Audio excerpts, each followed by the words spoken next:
집에서 보니까 불쌍한 아이들, 우리 사남매가가 있었는데 그 아이들의 가정교사도 있다가, 그러니까 대구 쪽에 선배들 뭐 다 많고 그러니까 이렇게 저렇게 인연을 맺었었는데 그것 때문에 걸려들었습니다. 그러니까 민청학년 사건이 터지는데 민청학년이 학생들이 정권에 반대한다. 그 정권 입장에서 부담스러우니까 이 빨갱이들이 배후에 있다. 이걸로 연결시키려고 인혁당을 무리하게 갖다가 얹은 겁니다. 그 유인태 선배 저 민청학년 잡혀갔을 때 이제 얘기를 들어보면 그거예요. 그러니까 처음에는 이제 뚫게 패면서 중앙정보부에서 뭐라고 하냐면, 야, 이 자식들아, 여정남한테 뭐라고 지시했어?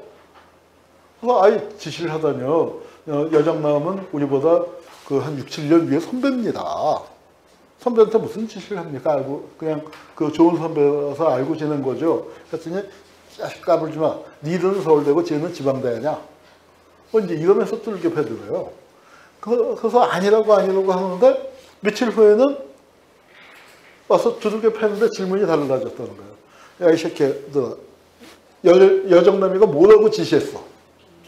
그래서 이게 그림이 바뀌었구나. 그러더니 여선배, 고생하시겠다라고 했지만 죽일 거라고는 상상까지는 못했는데 실제로 이제 사형을 집행했습니다. 우홍선, 이분은 육군 대위 출신이에요. 그러니까 육군, 소위 중위는 단기 장교지만 대위는 그래도 그러니까 뭐 장기 복무하는 거 아닙니까? 그러니까 뭐 그런 면에서는 그러니까 사상이 확실한 분인데 뭐 그런데 이제 죽여버렸습니다. 이수병 선생은 그 유명한 4.19 후에 그 유명한 구호 있죠. 이 땅이 네 땅인데 오도 와도 못하느냐. 가자 북으로 오라 남으로 만나자 판문점에서 그 구호를 지은 분으로 알려져 있죠. 혼자 지으신 건 아니지만 그래도 그 그룹에서 토론해서 지었는데 그때 가장 중요한 역할을 했고 또 그 후에도 학생운동, 사회운동에서 굉장히 중요한 역할을 했던 민족일보 기자 출신입니다. 저 끝에 하재환 선생이 이제 인혁당 사건이라는 게 실체가 뭐냐면은 이분들이 이제 통일 문제에 관심을 갖고 있었죠. 진보적인 분들이니까 당연히 그랬을 거 아니에요. 그래서 72년에 유신하기 전에 7.4 남북공동성명을 하지 않았습니까? 그래서 박정희가 뭐 7.4 남북공동성명을 해서 뭐 통일을 할 것처럼 분위기를 팡 띄워놓고 유신하고서 이제 남북대 문을 닫아버렸단 말이에요. 그러니까 이분들이 궁금하잖아요. 북은 태도가 어떤가? 자, 북은 태도가 어떻지? 지금 같으면 어떻겠습니까? 인터넷 찾아보면 다 나오겠죠. 지금이야 뭐 인터넷 찾아보면은 뭐 별의별 게 다 나오지 않습니까? 그런데 그때는 그게 없었잖아요. 대신 뭐가 있었냐면 북한 방송이 있었습니다. 이분들이 북한 방송을 들었는데 저 하재환 선생은 특무대 하사관 출신이에요. 특무대에서 그러니까 지금으로 치면 보안사, 기무사 아니 또 이름이 바뀌었죠. 안보지원사인가? 네, 뭐 이제 그때는 특무대였는데 특무대에서 뭘 청취했냐면 대남방송 청취병이었어요. 맨날 이거 끼고서 받아 적는 게 이었는데 이제 사람들이 궁금한데 북한 방송 어떻게 들어볼까? 야 그런데 그거 언제 할지도 모르고 밤낮 그거만 듣고 앉아 있을 수도 없고 누가 좀 정리했으면 좋겠다 했더니 그건 내가 선수야. 그건 내가 군대 있을 때 그 짓만 했어 해서 그걸 받아 적었어요. 그걸 노트에다 받아 적고 하재환 선생이 무슨 일인가 있을 때는 송상진 선생이 이제 더 조금 받아 적고 그게 실체입니다. 그 노트 돌려본 거예요. 그게 인혁당 사건이에요. 제가 인혁당 사건을 국정원 과거사에서 조사하다가 이 문건을 읽다가 진짜 텅 빈 사무실에서 운 적이 있어요. 눈물을 흘린 적이 있어요. 우리가 흔히 알기에는 이 사건이 인혁당 재건이 사건, 어마어마한 반국가 단체가 있었던 걸로 알고 있잖아요. 그런데 중앙정보부의 의견서라는 게 이제 검찰로 보낼 때 하는 그 송치서류입니다. 의견서, 그 다음에 검찰의 공소장, 그리고 법원의 판결문, 어디에도 인혁당 재건이라는 단체는 만들어진 적이 없어요. 전 깜짝 놀랐습니다. 그냥 인혁당 재건이 사건에서 인혁당 재건이라는 단체가 있는 줄 알았더니 뭐냐면 그런 단체를 만들 만큼도 저놈들이 그렇게 고문을 숱하게 했음에도 불구하고 거기까지 자백을 못 받아낸 거죠. 그래서 겨우, 그리고 또 실제로 만난 흔적 같은 게 있어야 할 거 아니에요. 반고가 단체를 모여서 뭐 강령도 만들고 구역도 만들고 했어야 하는데 이분들이 1차 인혁당 사건 때 당했기 때문에 그런 거 잘못 만들었다면 우리 골로 간다. 그래서 안 만드신 거예요. 그러니까 이제 그 노트 돌려본 거 그것만 갖고 이제 그 잡아 죽였는데 참 기가 막히죠. 그러니까 단체는 뭐냐면 인혁당 재건이 서울 지도부, 인혁당 재건이 부산 지도부, 그리고 인혁당 재건이 서울 지도부에 준하는 단체. 말도 안 되는. 그러니까 이 세 사건에서 서도원, 송상진, 도혜종이 대구 지도부, 김용원, 이수병이 서울 지도부, 그 다음에 또 어떻게 되나 우홍선하고 이제 하여튼 다른 그룹이 서울 지도부에 준하는 단체였나 하여튼 뭐로 되니까 좀 헷갈리네요. 이제 이렇게 돼 있었습니다. 이 사람들은 뭐 인혁당을 조작한 사람들이 많지만 대법원 판사 8명, 인혁당 사건에 다수 의견을 썼었던 뭐 여기가 대법원장 민복기 등이고, 네. 그 인혁당 사건을 이제 이게 꼭 사형시켰어야 했나? 박정희도 나중에는 후회했다고 그래요. 그러니까 괜히 인혁당 사형시켜서 6만 바가지로 먹고 뭐 효과는 별로 없고 뭐 이제 그렇게 됐다고 후회를 했다고 하는데 하기 전에 이제 분위기를 보면은 뭐냐면 75년 2월 달에 유신헌법 찬성 반대 국민투표를 합니다. 국민투표라는 게 국민투표 홍보 강연은 가능한데 찬성 반대 토론은 못하게 돼 있어요. 무슨 얘기냐면 야당은 입 다물고 입 묶어놓고, 그러니까 일방적으로 유신 홍보하는 국민투표를 하니까 당연히 유신헌법 찬성이 많이 나올 거 아닙니까? 또 국민들의 의식이 지금처럼 촛불 같은 걸 거치면서 6월 항쟁을 거치고 뭐 해서 촛불 거치면서 이제 깨어있는 상태가 아니었기 때문에, 그래서 이제 박정희가 한 70%쯤을 얻어갖고 자 봐라 유신헌법 이렇게 지지하잖아 하고 뭘 했냐면 화합조치로 구속자들을 풀어줍니다. 그러면은 구속자들이 아이고 고맙습니다. 박정희는 그렇게 생각했었는 거예요. 그런데 그게 아니죠. 우리 계속 민주화 투쟁을 하겠다. 그리고 또 특히 중요한 게 우리 고문당했다. 인혁당 사건 관련자들 고문당했다는 얘기를 지금은 맛이 이상해졌지만 김재하 시인, 그때는 참 중요한 역할을 했죠. 김재하 시인이 저 하재환 선생을 만난 얘기를 이수병과 하재환을 만난 얘기를 썼는데 제가 그때 중3이었는데 정말 실감나게 정말 그 몇 줄인데 그 고문을 너무 심하게 당했구나 하는 것들을 뭐 잠깐 스쳐 지나가다 말했는데 아유 말도 마시소 그 장이 다 빠져나와서 뭐 죽겠어 뭐 하는 식으로 이제 그 하재환 선생이 얘기한 걸 썼는데 제가 소름이 다 끼쳤었으니까요. 어렸을 텐데. 그렇게 되니까 이제 박정희가 화가 나갖고 이제 저가 죽여버려야겠다 이제 작심을 했는데 그러면서 법무부 문공부 뭐 하고 있는 거야 하고 악을 썼습니다. 그때는 초도순시라고 해서 연초에 그 대통령이 중앙부처를 다 돌아요. 근데 문공부를 갔을 때 신문기사가 중앙일보에 뭐라고 나왔냐면은 대통령이 이렇게 마이크를 쓰지 않고 얘기하는데 바깥에서 소리를 다 들었다 이거예요.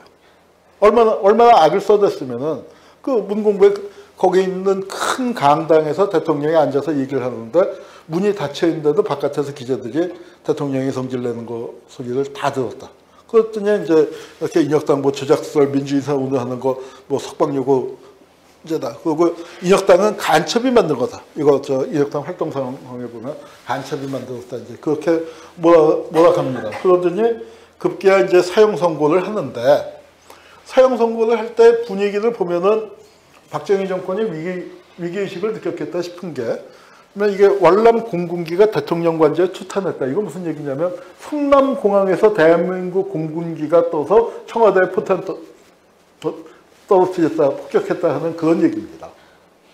그러니까 남베트남이 무너지기 직전 상황. 4월 30일 날 지금 호치민시죠. 사이공이 함락되잖아요. 그 직전 상황이에요. 그리고 공산군은 사이공 11km 육박했다니까 11km면 여기서 어디쯤 될까요? 아마 용산 한강대교 그 정도가 10km, 11km 되지 않을까요? 뭐 거기까지 공산군이 왔으니까 걸어오면 2시간. 2시간 거리. 그러니까 상당히 위기 상황이었었던 건 분명해요. 그래서 이제 인혁당을 처형을 해서 본때를 보이겠다.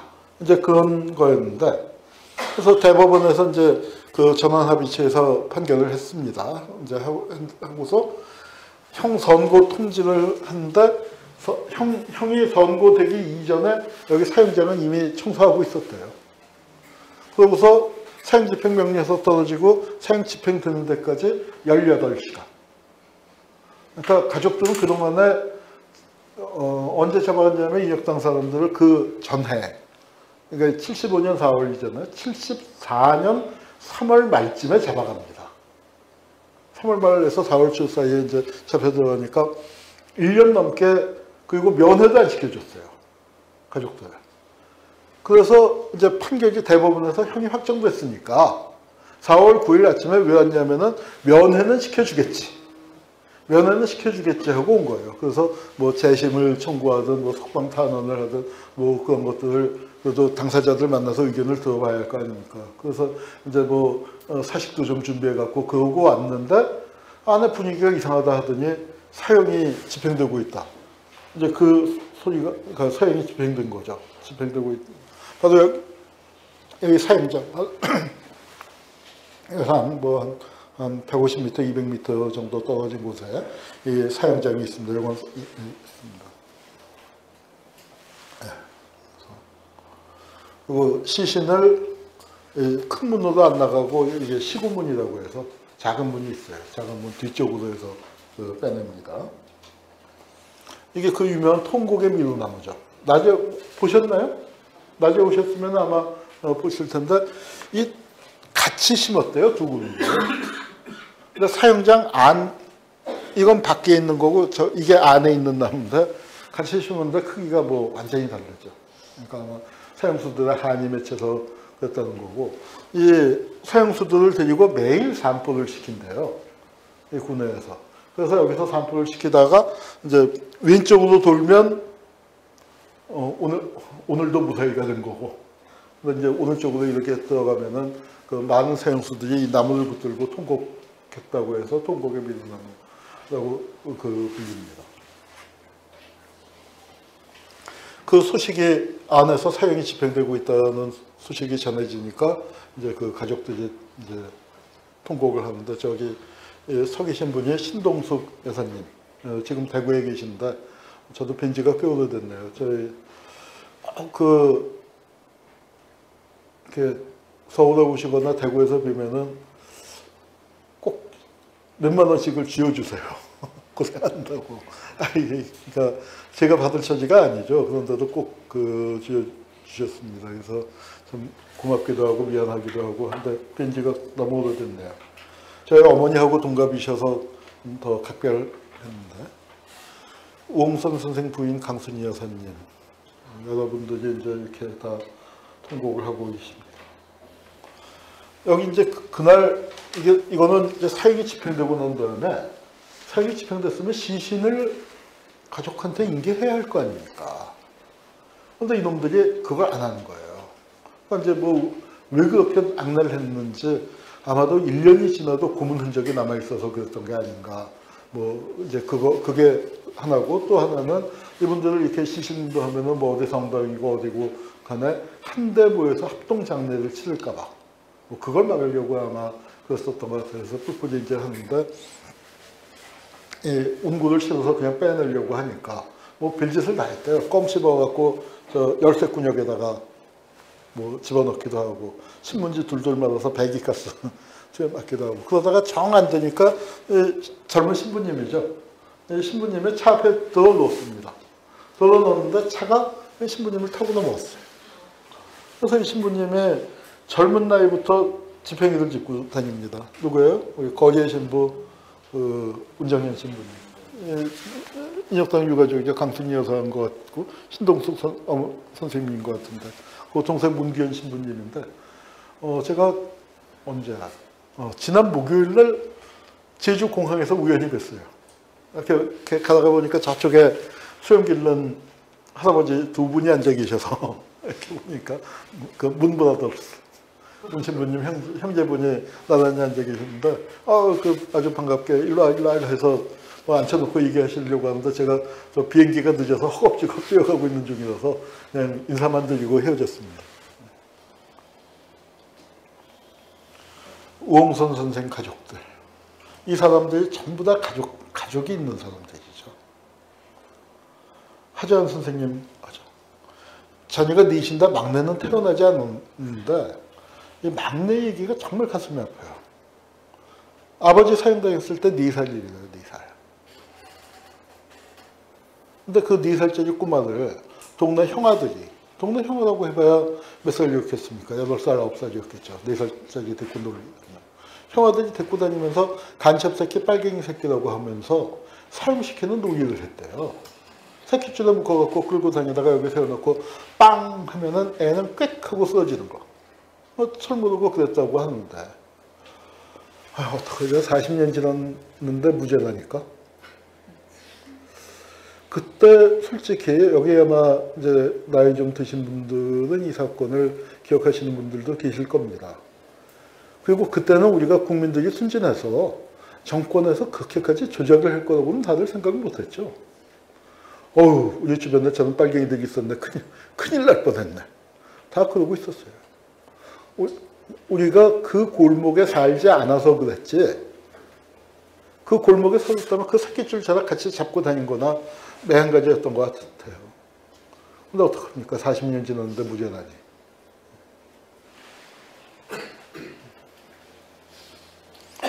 이수병 선생님, 김영원 선생님. 언젠가 대방동에서 생협 강연을 갔어요. 그때 그런데 어떻게 해서 인혁당 얘기를 제가 조금 자세하게 했습니다. 자세하게 했고, 이 김영원 선생님. 굉장히 우락부락하지만, 아까 그 사형당할 때, 그러니까 이제 새벽에 불러내니까 사형당하러 가는 걸 예감하셨는데, 그 방에 몇 명이 같이 있었잖아요. 근데 그러면은, 아이고, 이제 보통 같으면은, 아이고, 나 끌려가네. 뭐 이제 그럴 것 같은데, 사람들 잠을 깨우지 않기 위해서 까치발로 조심조심 나갔다는 그런 선생님입니다. 그런 사연 같은 걸 얘기를 했더니, 강연 끝나고 이제 그때 책 갖고 간 게 있어서 좀 사인도 하고 그러고 앉아있는데 어떤 선생님이 오시더니 손을 잡으면서 선생님 고맙습니다 그래요. 그래서 왜요? 그랬더니 이 아이가 장아서 어제 학교 선생님이 됐는데 우연히 강연 들어왔다가 그 인혁당 얘기해 주셔서 고맙습니다 하고 왔습니다. 이게 이철수 화백이 그린 거예요. 인혁당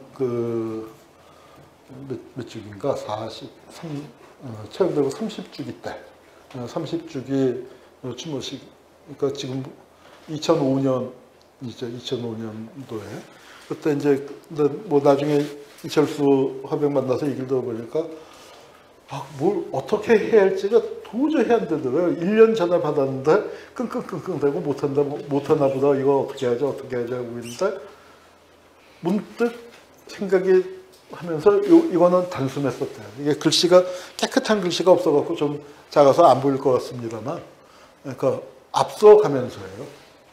그래서 이 사람들이 자기 어머니에게, 아버지에게, 아들에게 그리고 아이들에게, 아내에게 전하는 편지 비슷하게 전하는 마지막 인사. 마지막 인사도 못하고 죽었거든요. 그 마지막 인사를 대신하는 그 기분을 했더니 한꺼번에 써지더라고요. Time stops when I'm falling for you.